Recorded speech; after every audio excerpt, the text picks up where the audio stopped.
Vikings, let's win the game. Vikings fan, things are heating up in Minnesota. There is a defensive tackle who has been selected to the Pro Bowl 6 times, currently a free agent, being discussed as a potential addition to bring more toughness to the defense. There is serious discussion about the Washington Commanders trying to take an important piece from Minnesota's offense. In the middle of all this, a contract suddenly looks even better than before. And at the end, the Vikings receive a major vote of confidence in Kyler Murray. That one could end up meaning a lot more than people think. So who is behind it, and what does it really mean?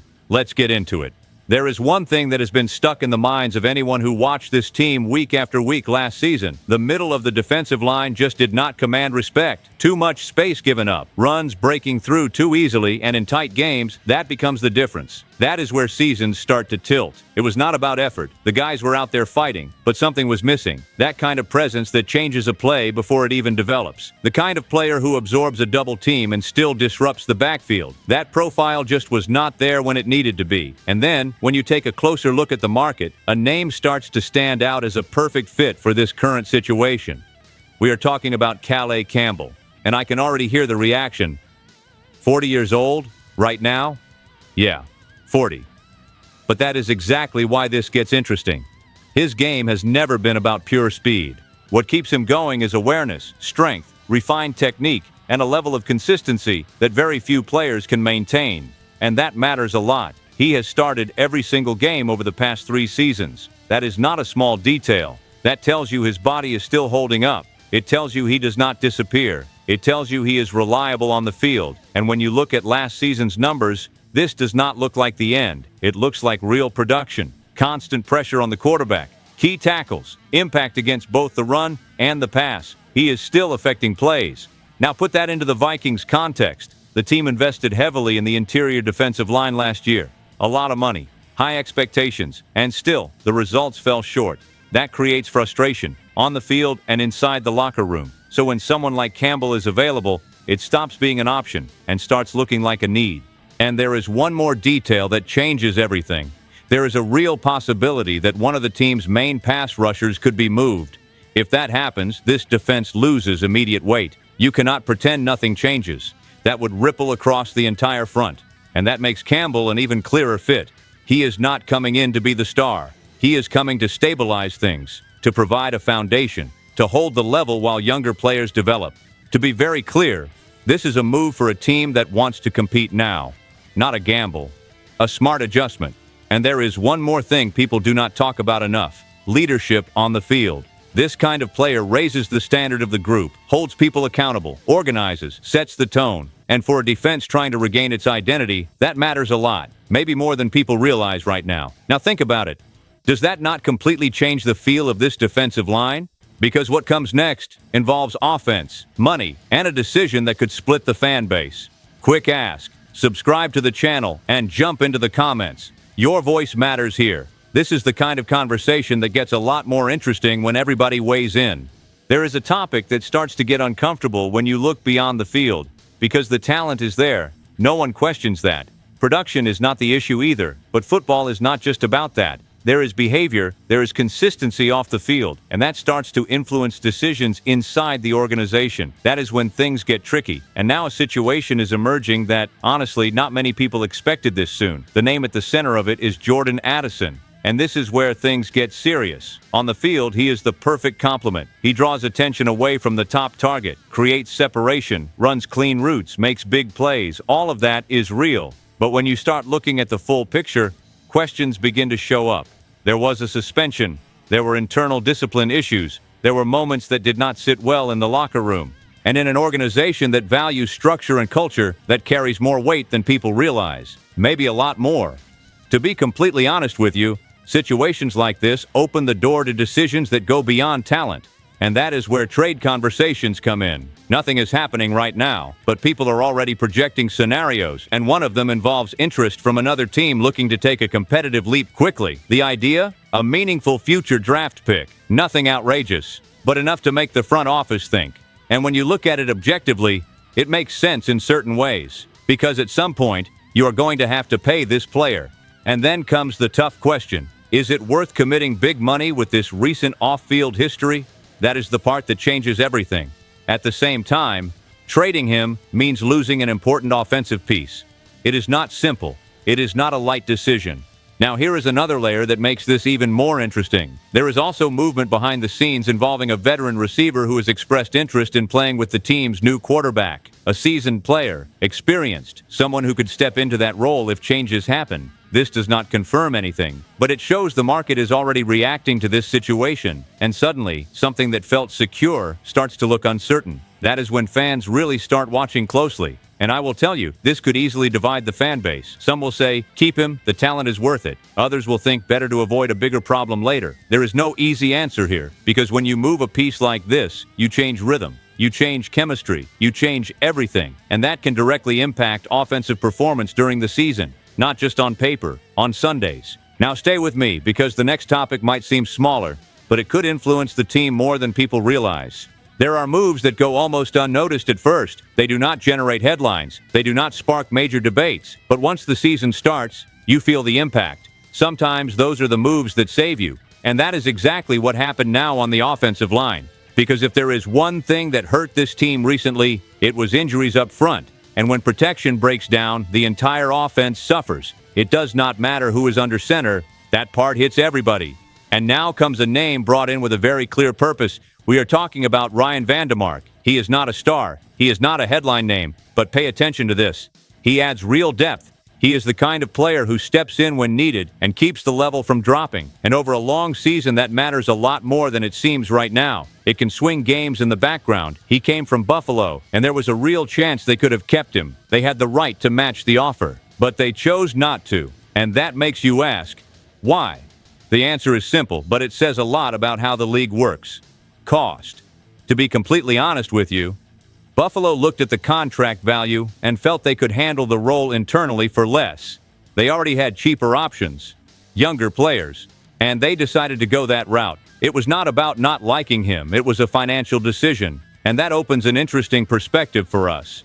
If a competitive team lets a player like that walk because of cost, it means he has enough value to earn that offer, and the Vikings saw that. They offered a fully guaranteed deal, brought him in, and now add a layer of security that was missing at critical moments last season. Because, let's remember, when starters went down, the level dropped fast, and that cost games, cost rhythm, cost confidence. So this kind of addition prevents that scenario. And there is another important detail. He is not just any backup. He has shown he can hold his own when needed. He has won position battles. He has stepped in as a starter before, so he is not coming in unprepared. And that changes how the coaching staff can operate. It brings flexibility, options, the ability to adjust mid-game without fear of a collapse in protection. That is a bigger deal than it sounds. Now connect that to the rest of the roster. If this offense wants to improve in 2026, it starts here. Protection, time in the pocket, a functioning run game, and this type of signing directly supports that. Now let me ask you, do these under-the-radar moves actually make a difference, or do they go unnoticed?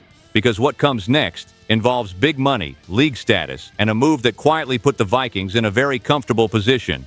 Now pay attention to this one, because it directly impacts how value is perceived. This is not about a play on the field, not about practice. It is about the market, and sometimes what happens off the field says everything about where a team stands, maybe more than a highlight ever could. And this time, it landed as a quiet win. The name at the center of it is Justin Jefferson, but it does not start with him. It starts with another move across the league, a massive contract, a wide receiver who just reset the top of the market at the position. And when that deal came through, most people focused on the number, the immediate impact, the record. But those who follow the Vikings closely saw it differently, because that new contract completely changed how Minnesota's deal is viewed. Suddenly, what once looked expensive now looks like an advantage. And that is the kind of shift front offices love. To be completely honest with you, that does not happen often. Usually, when you pay big, the contract becomes a burden over time, hard to manage, heavy on the cap. This time, it flipped. Now, Jefferson's deal is no longer at the top in average yearly value, and in today's NFL, that is gold. It means you have one of the best players at the position without paying the highest price, and that brings flexibility. Flexibility to build the roster, to strengthen the defense, to address other areas that need attention, and it does not stop there. The team also reworked parts of his contract recently, adjusted the cap hit, improved the financial structure for the coming years. So this is not just good on paper, it works in practice. And that matters when roster decisions tighten up. Now think about what that means on the field. You keep one of the best receivers in the league. You maintain your offensive identity. You force opposing defenses to respect every snap, and you still have room to build around him. That changes everything. And there is a connection to the previous situation.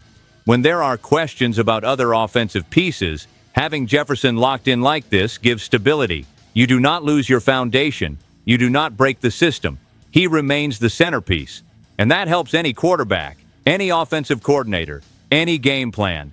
And I will say this, not enough people recognize this kind of win. There is no highlight, no flashy moment, but it defines seasons, defines competitive windows, and puts the Vikings in a position many teams would love to be in. Quietly, that is a huge advantage. Now stay with me, because the next story is not about money, not about contracts. It is about the player who could be in control of all of this on the field, and that takes the conversation to another level. Now this is where everything shifts, because when you talk about this position, there is no middle ground. It either solves everything or it complicates everything. That is why this matters so much. And recently, an outside evaluation grabbed a lot of attention, the kind that makes you stop and think, are they seeing something we have not fully realized yet? The name at the center of it is Kyler Murray.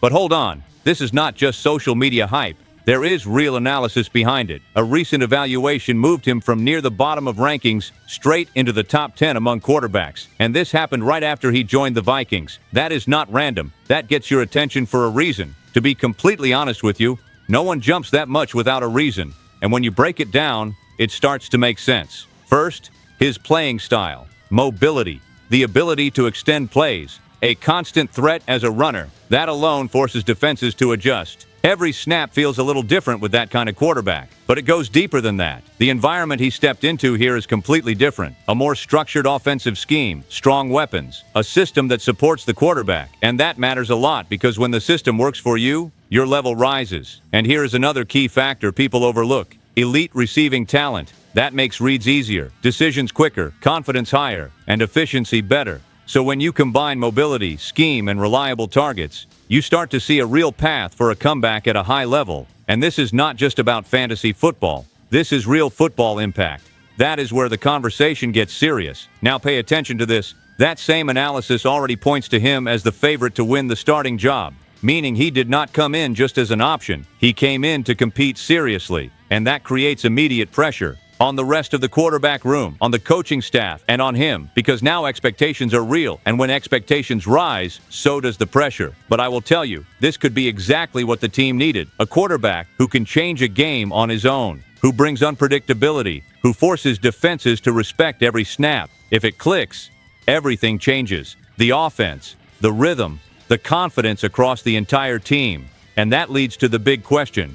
Are we about to see a new chapter for this offense? Because if this works, it is not just improvement, it is a turning point. And that brings us to a bigger reflection about everything happening with this team right now.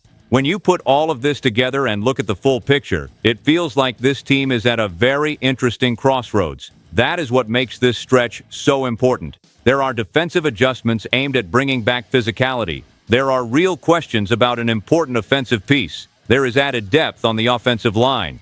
And at the same time, a superstar whose value just quietly increased without anyone noticing. And right in the middle of all that, there is a quarterback who could change the direction of this entire story. This is not small. This is not just about a season. It is about direction, identity, how far this team truly wants to go. If these decisions come together, we are looking at a Vikings team far more competitive than many expect. And that is why people are paying close attention right now. Now jump into the comments. Are you more excited or more concerned about where this team is right now? Stay tuned. SKOL Vikings, let's go.